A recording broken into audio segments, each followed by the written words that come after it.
Friends, இன்றைக்கி கட்லா மீன் குழம்பு எப்படி செய்யலான்றதை பார்க்கலாம். அதுக்கு ஒரு பாத்திரத்தில் 200 கிராம் சின்ன வெங்காயம், ஒரு 5 பல் பூண்டு, வரமிளகா 3, ஆயில் விட்டு நல்லா வதக்கி எடுத்துக்கோங்க. அது மிக்ஸி ஜாருக்கு மாற்றிக்கோங்க.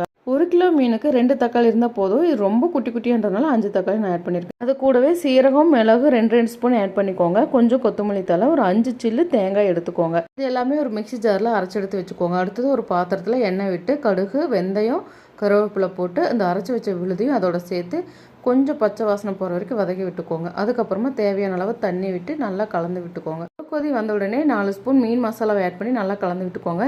இதுவும் 2 கொதி வந்ததுக்கப்புறமா கரைச்சி வச்ச புளி கரைசலை இதோட ஆட் பண்ணி கொஞ்சம் உப்பு சேர்த்து தளன்னு கொதிக்க விட்டு சுத்தம் பண்ணி வச்சுருந்த கட்லா மீனை இதில் ஆட் பண்ணிக்கோங்க. 2 கொதி வந்தால் போதும். அடுப்பை ஆஃப் பண்ணிவிட்டு கொத்தமல்லி தலையை தூவி விட்டுருங்க. அந்த சூட்லேயே மீன் நல்லா வெந்துடும். அவ்வளோதாங்க, மீன் குழம்பு ரெடி. கண்டிப்பாக உங்கள் வீட்டில் ட்ரை பண்ணி பார்த்துட்டு சொல்லுங்கள். நல்லா சாப்பிடுங்க, ஆரோக்கியமாக இருங்க.